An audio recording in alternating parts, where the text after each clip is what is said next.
Assalamualaikum warahmatullahi wabarakatuh. Halo semuanya, kembali lagi di episode selanjutnya dari B-Talk, Biologi Talk, podcast yang mengajak Anda untuk mengeksplorasi berbagai informasi menarik seputar program studi Tadris Biologi. Di sini kita sudah bersama dengan Mas Nadif selaku penanggung jawab dari Study Club Ekologi. Mungkin bisa perkenalan beserta menyebutkan asalnya dari mana. Terima kasih untuk Kak Minda. Assalamualaikum warahmatullahi wabarakatuh. Perkenalkan, nama saya Nadif Johar Ibn Rahman dari Tadris Biologi 1 Angkatan 23 yang berasal dari Pasuruan, khususnya Masjid Jami Kota Pasuruan. Ya. Jelas banget ya. Mungkin bisa masuk ke topik ya. Bisa dijelaskan Mas Nadif secara singkat apa itu Study Club Ekologi dan kegiatan apa saja yang biasanya dilakukan?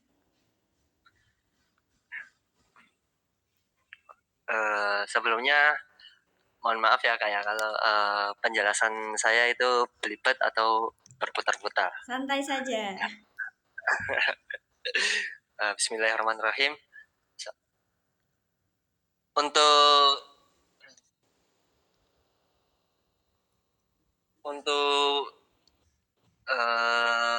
pengertian Study Club Ekologi tersendiri yaitu Study Club Ekologi yaitu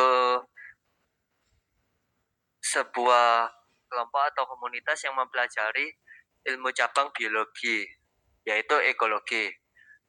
Dan ekologi sendiri menjelaskan berasal dari kata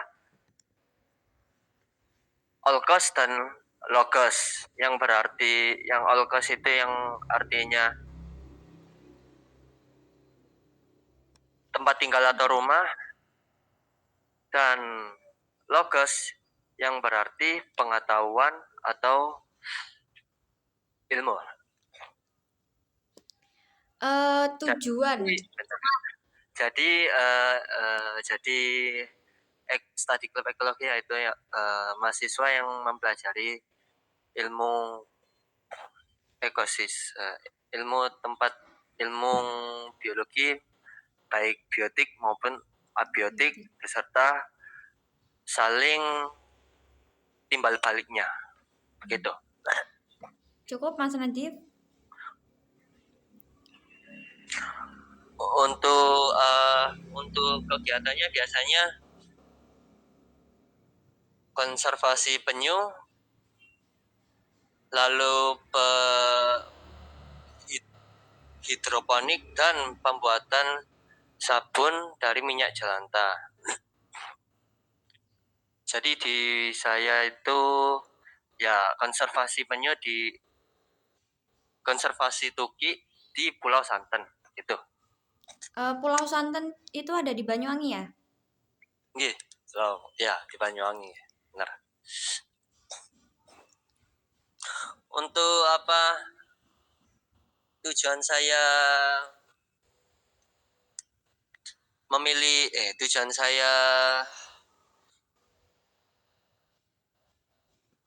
saya diadakannya pelepasan tuki ini ya juga untuk agar mahasiswa memahami dan mengetahui dan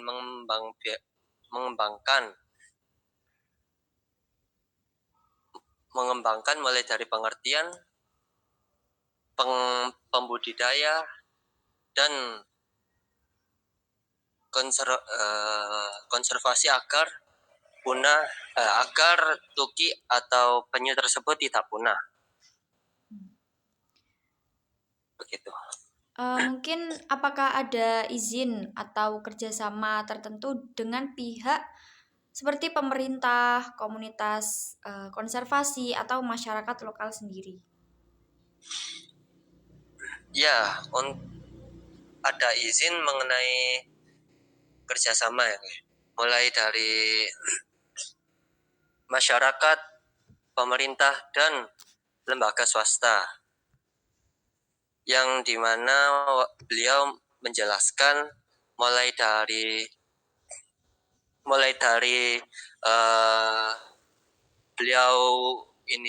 beliau membudidayakan penyu, dan membudidayakan tukik seiring berjalannya waktu itu berkembang lalu mendapatkan izin resmi dari pemerintah. Terus untuk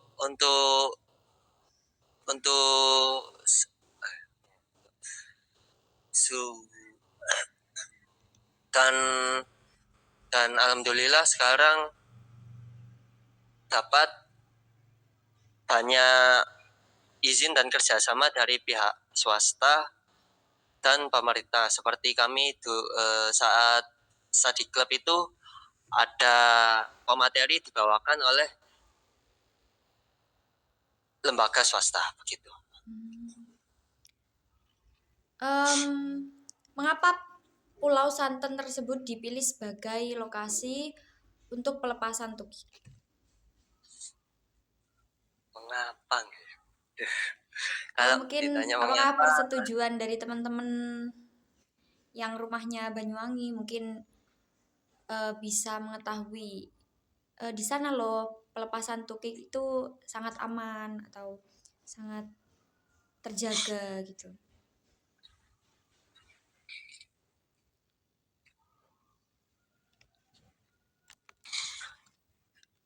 Untuk terpilihnya Pulau Santen itu dikarenakan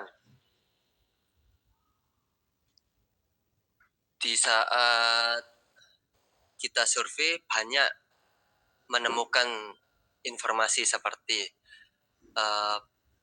beliau atau masyarakat lokal yang menjelaskan tempat aktivitas di mana Pulau Santen tersebut dijadikan tempat bertelur atau aktivitas penyu bertelur.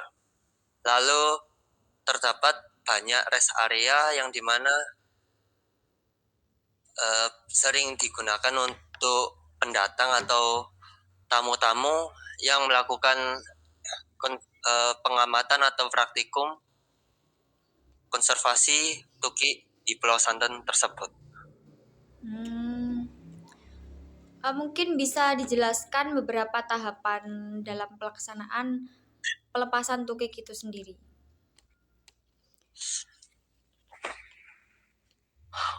Untuk tahapan ada tiga tahapan, yaitu pra pelepasan, saat pelepasan, dan pasca pelepasan. Untuk pra pelepasan yaitu dimulai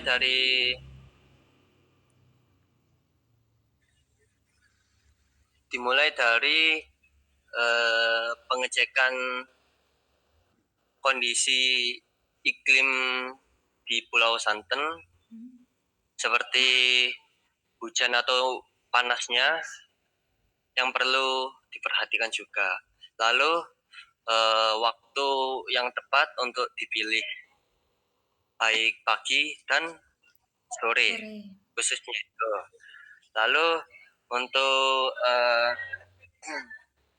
memastikan tukik tersebut sehat, tidak dalam kondisi sedang sakit atau gejala lainnya. Dan juga pemanasan dengan memberikan sedikit air laut pada tukik agar tidak kaget ketika di suhu laut tersebut. Okay. Untuk proses pelepasannya yaitu biasanya diletakkan di mangkok, tukiknya itu di wadah mangkok yang berisi air laut tentunya itu. Lalu dipegang, bukan dipegang, dan lalu ditumpahkan biasanya ya Mbak ya Kak ya. Iya. Ditumpahkan secara pelan-pelan dan hati-hati. Lalu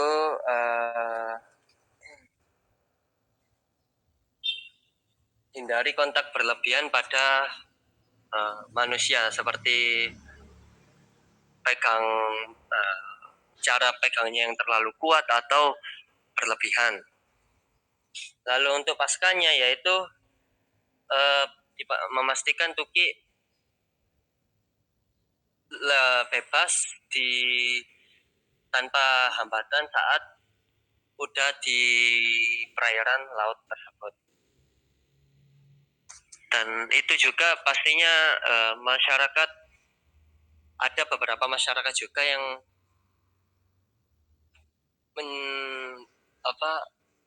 ikut serta praktik tersebut.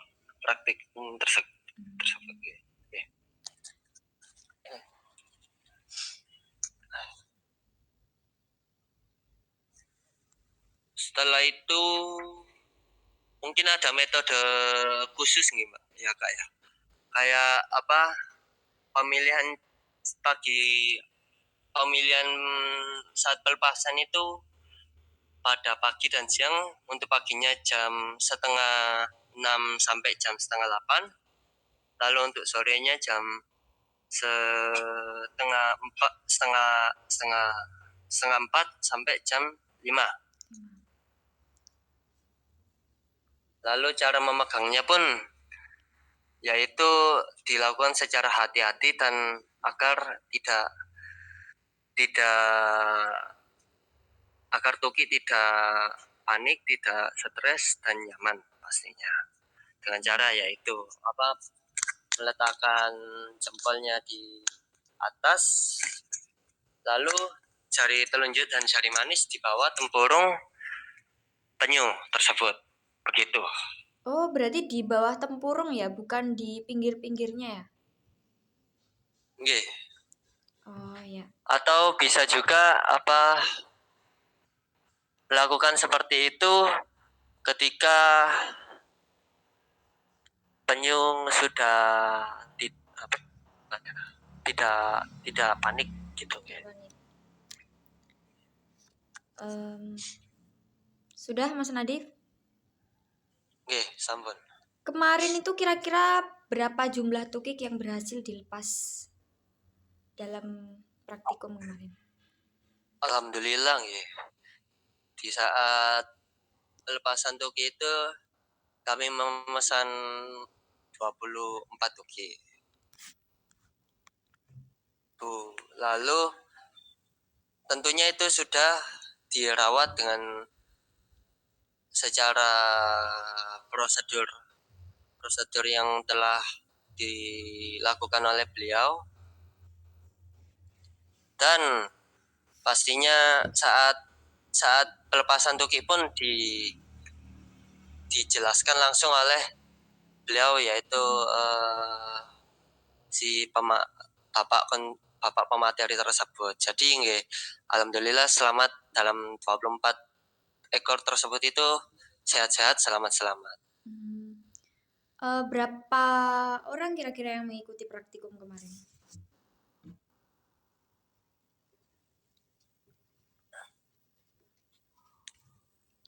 Untuk berapa orangnya itu kalau kurang lebih nggih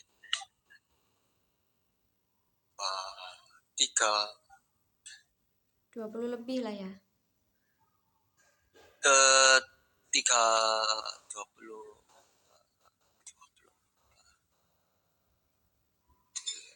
30-an nggih, kurang lebih 30-an gitu Kak. Banyak juga ya. Nggih, Kak. Mungkin kemarin itu apakah ada kendala yang dihadapi selama kegiatan berlangsung? Jika ada, untuk Mas Nadif sendiri sebagai penanggung jawab, gimana cara untuk mengatasinya? Di saat kita praktikum itu kan cuacanya memang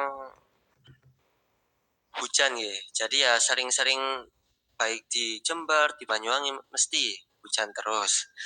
Jadi kendalanya yaitu kemungkinan hanya hujan. Di cuaca. Cuaca. Nah, itu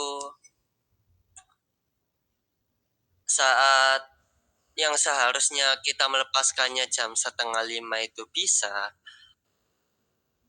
ternyata sebelum setengah lima itu pada perkiraan jam 2-an itu sudah mendung banget itu Kak, mendung banget. Jadi ya saya sebagai penanggung jawab ya mau nggak mau harus ambil tindakan secepatnya agar tidak hujan. Dan alhamdulillahnya kemarin itu cuma gerimis, dan itu pun gerimisnya cuma bentar. Jadi bawa payung itu cuma buat nggak lama-lama. Ya setelah udah pelepasannya, penyunya udah bebas itu, lalu kita ke rest area untuk berteduh, takutnya ada lanjutannya hujan. Untuk pertanyaan selanjutnya, apa manfaat yang mahasiswa dapatkan dari kegiatan pelepasan tukik ini? Di sini kami sebagai mahasiswa yang mengikuti study group ekologi itu banyak mempelajari seperti penyu itu bertelurnya itu kapan, pastinya kan saat dijelaskan itu pemateri bilangnya tengah malam hingga dini hari jam 3. Lalu cara mengedukasi masyarakat yang dimana lebih dulu masyarakat di sana ikut serta, seperti mengamankan telur pada tengah malam atau dini hari,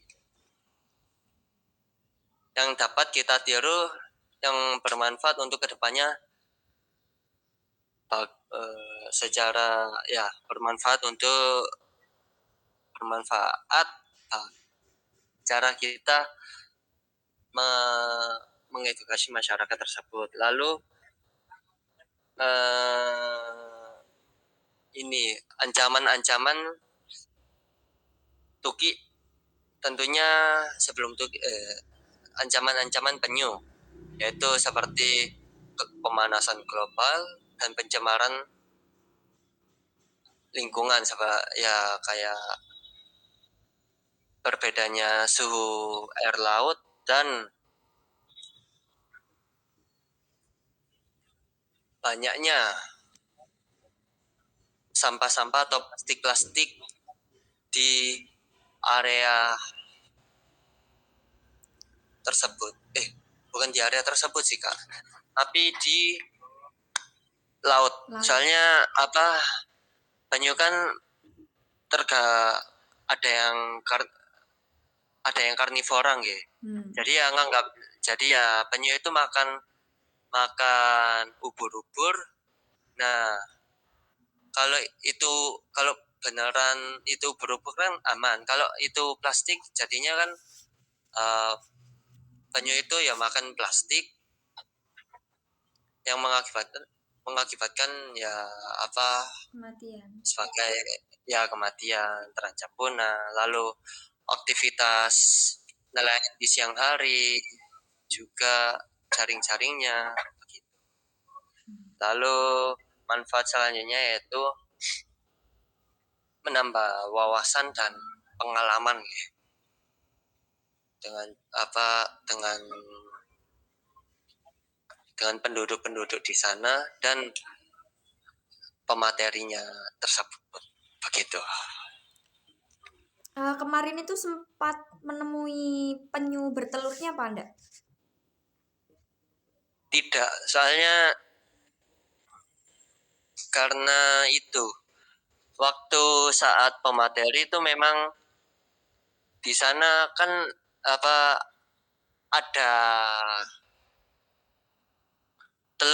tempat telur toh. Nah itu kan diamankan kayak box pengeraman. Nah itu ternyata sudah tidak ada telurnya karena udah menetas semuanya.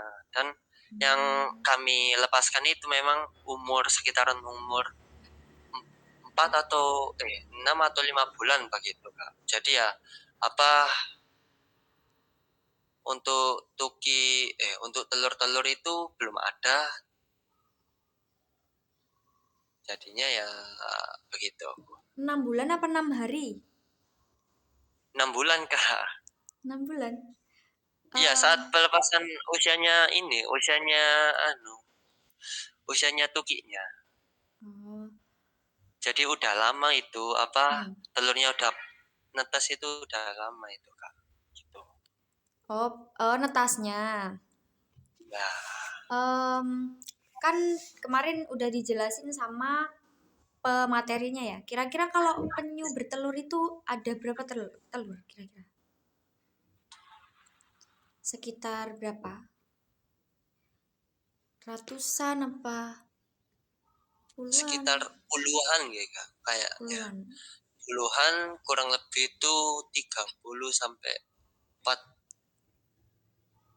40 telur. Gitu. Kemarin itu 20 sampai 40 Kak. 20 sampai 40 Kak.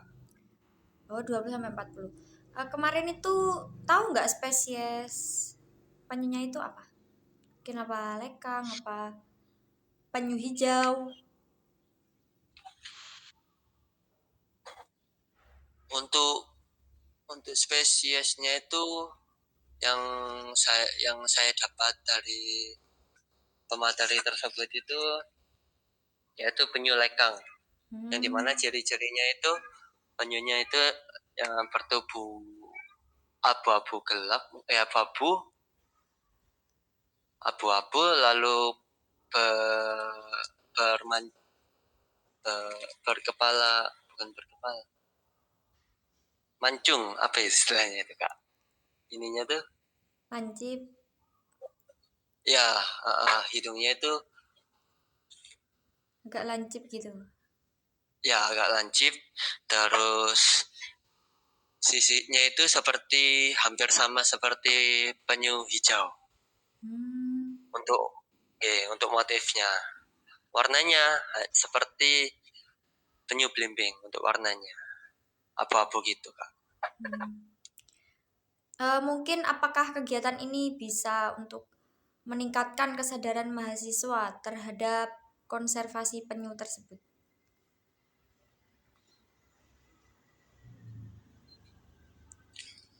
Kesadaran,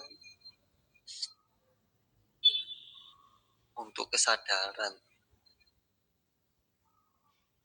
yang seharusnya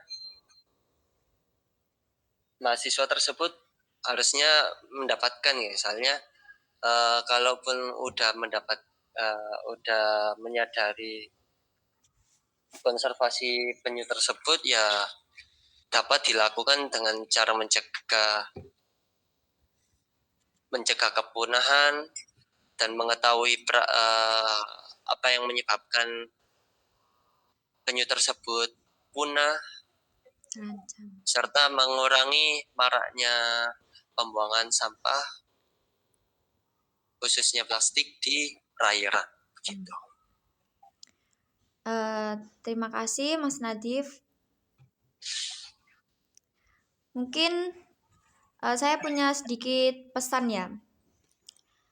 Dari hasil pengamatan tersebut bisa kita pahami ya pola pergerakan pelepasan tukik tersebut bukan sekedar melepas anak penyu ke laut, tetapi juga bagian penting dari upaya konservasi untuk menjaga populasi penyu tersebut yang terancam oleh berbagai faktor seperti perburuan, percemaran, kemudian perubahan habitat. Nah, makanya melalui praktikum ini kita bisa lebih memahami bagaimana peran manusia dalam menjaga keseimbangan ekosistem laut. Kemudian kesuksesan konservasi juga tidak hanya bergantung pada pelepasan tukik saja, tapi juga yang tadi kesadaran dan partisipasi aktif masyarakat dalam menjaga lingkungan pesisir. Terima kasih Mas Nadif. Mungkin kita sudah di penghujung episode ya. di penghujung episode.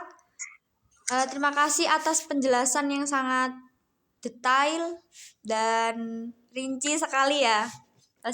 Iya Kak. Terima kasih, semoga apa yang disampaikan Mas Nadif dapat menginspirasi dan bermanfaat bagi kita semua. Amin.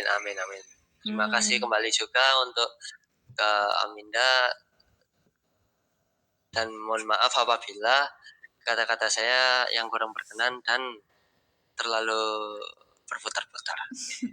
Semoga pengalaman ini juga memberikan wawasan baru bagi para penonton dan menumbuhkan rasa tanggung jawab kita terhadap kelestarian penyu dan ekosistemnya. Terima kasih. Sebelumnya, saya akhiri ya. Wassalamualaikum warahmatullahi wabarakatuh. Waalaikumsalam warahmatullahi wabarakatuh.